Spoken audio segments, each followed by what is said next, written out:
Stas 23 here. In today's knife therapy, I have the Sencut Knives San Angelo. This knife comes in at $45 on Amazon. Comes in at 3 different variations. The one you see here. Also, you can get it with a satin blade with black G10 and satin blade with natural G10. Let's get some specs out of the way real quick. You have an overall length of 7.9 inches, so in that medium to larger range. You have a blade length of 3.49 inches and a grip area from here to the back of 3.77 inches, a pretty slender handle scale thickness at 0.48 inches, and a closed width in the pocket from here to here of a 1.25 inches, and a blade stock thickness of 1.25 inches. I'm sorry, a 0.12 inches. And behind the edge thickness on my particular knife is around 20 thousandths, sharpened at 24 degrees per side. Let's take a closer look at this. You have a nice drop point blade with a swedge that goes all the way down to the tip, making it nice and pokey for piercing and doing a detailed work.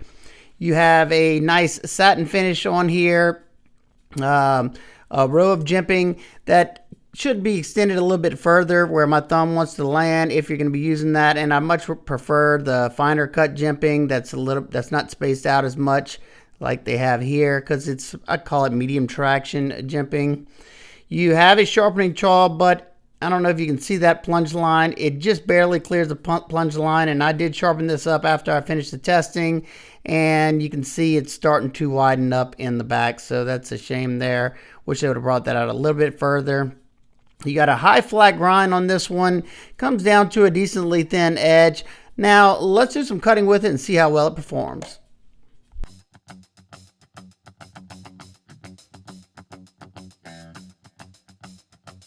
The Sencut knives I've received this year have all come incredibly sharp out of box, and this one was no different. The knife felt good in hand and made short work of the cardboard. And one thing I love about the 9CR steel they use here is how easy it is to strop back to a nice sharp edge.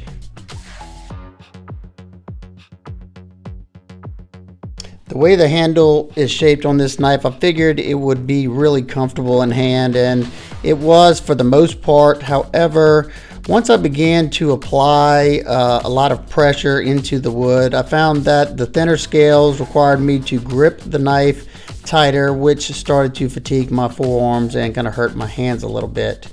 I started to get a minor hot spot as well in the top part of the clip. Once I started really bearing down, it wasn't anything terrible, but I definitely started feeling it.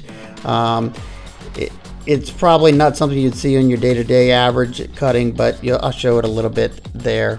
It was pinching my finger pretty bad.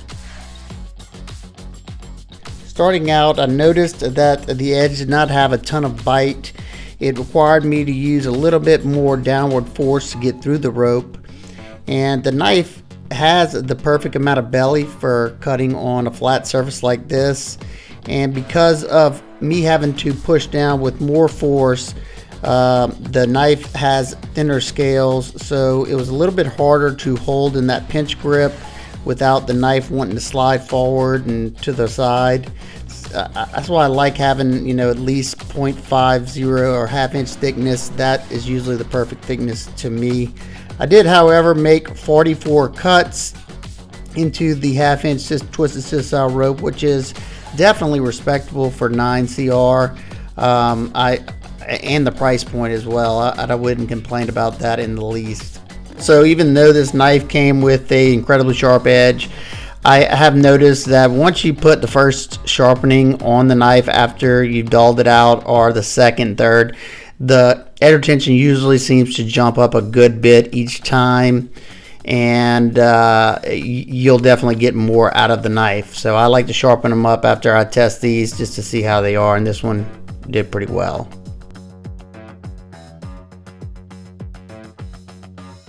The knife really shined here doing those drag cuts. It passed through it fairly quickly and easily, and on these flat surfaces you definitely have enough belly, no problem whatsoever. I could definitely tell that the edge had lost a good bit of its bite and sharpness, especially once I get to this rubber and the rubber tubing. The rubber tubing, I could definitely tell because it didn't want to bite as quickly as a super sharp knife would. And once I get to this corner cardboard, you'll see it struggle right there, not going all the way through. And I can usually tell where the bite is right here, where I go to do that. If it doesn't just slice into it and wants to push it down, it's definitely not biting that well. Definitely can see whenever I was cutting this that when it's got a lot of bite, it's gonna cleanly cut through this. It kind of wanted to catch on a lot of areas, but like I said, it's 9CR. I definitely think it's respectable making it this far on a factory edge. Well, I hope y'all enjoyed that cutting footage I enjoyed making for y'all. Let's check out the deployment and the action on this knife. It's riding on ceramic bearings, and it's got a nice, snappy, crisp detent. A flipper tab has fine cut jimping. That's kind of what I'd want to see right here. It's not pokey in any way. The light switch comes out nice and fast, and the push button comes out a little bit faster, but it's more comfortable in the light switch, I found. Pretty, just a few light shakes and it's going to go back to its home. I'd find that to be perfectly acceptable. Now let's take a look at the scales. You have a Torx T8 on the pivot and on the body screws. They use some really nice cap head screws there, nice and crisp. Your scales are made of micarta on this one, and it's not my favorite style of micarta, but it's fine. You got like a hunter green there, or darker green. I don't know what color green you'd want to call it. Nice traction on there. They left it somewhat fuzzy on top with like the material kind of poking out, so it gives you a good bit of traction.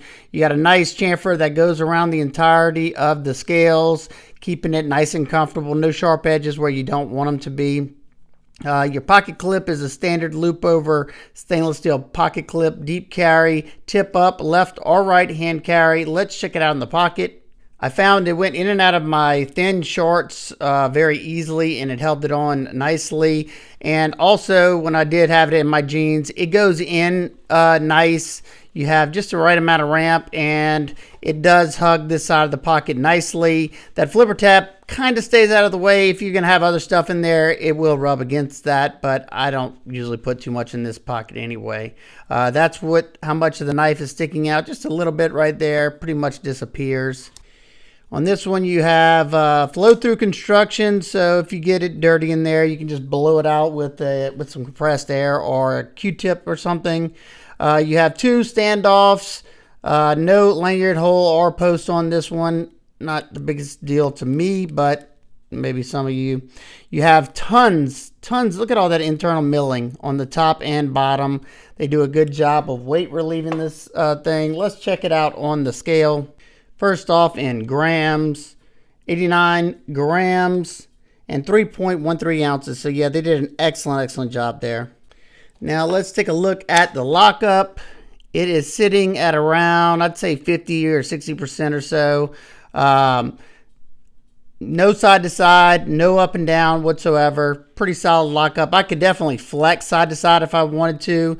I could do that with a lot of the Sencut knives, but nothing that is dangerous in my opinion for just everyday EDC tasks.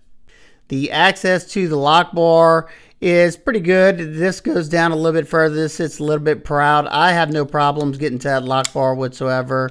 And that that's a pet peeve of mine whenever I can't. So I don't have an issue there. Quick size comparisons. We have the Ontario Rat Model 1 and the Ontario Rat Model 2. I'd say it's more in line with the Rat Model 1, but it is a little bit smaller pivot to pivot. Next up, we have the Sencut Sashi and the KIZER Beg Letter 2. Very similar in overall length to both of these. It's just a little bit longer than both of them as well. Lastly, we have the Sencut Honoris and the Sencut Bronte. Very similar in size to these as well. It's a little bit bigger than both of them, but more similar to the size of the Honoris. All right, now for my nitpicks and complaints. First off, I think I just talked about I'd like to see this come out a little bit further so I could have a little bit more sharpening life before it starts to widen up in the back over here. Next thing, I've noticed on several of the Civivian Sencut line knives, Some of these scales are kind of thin. I much prefer them to be at least a 1/2 inch. I find that fills out the hand a lot better. Now, the shape of this handle is excellent, and it kind of cants the blade down some, so it's great for, you know, your slicing task when you're holding something, or if you're trying to get up on there, do some drag cuts like that, or if you're doing sawing motions through stuff. It works really good, but the thinness in the pinch grip, I noticed the knife kind of wanted to come in and out, so I had to really pinch down onto the knife, so it was kind of fatiguing my wrist, my forearms. That's just something to note. And whenever I was bearing down into that wood really hard, I did notice that this portion of the clip was starting to bother me. Now, I wouldn't be doing that type of stuff that often with this, but if you would, that's something you might want to think about depending on your hand size. All right, so my final thoughts and opinions. Overall value of the knife, I think for $45, it's an excellent deal. If you like the overall aesthetics, I don't think you'll be disappointed, especially if you're just looking for a knife to do some, you know, normal everyday task. Nothing that you're going to be really stressing, doing a lot of, you know, hard cutting with. I think this will be fine for you. It's got really good action, nice and snappy. The steel holds up just fine, easy to sharpen, drops up really nicely as well. And, you know, there's not a whole lot of knives in this caliber for this price. A lot of them are starting to creep up. So if you see one like this that you like, I would snag it up before the prices start to go up. So if you have any questions, comments, concerns, please leave them down below. I hope everybody's having an absolute amazing day. I will see y'all on the next one. Peace.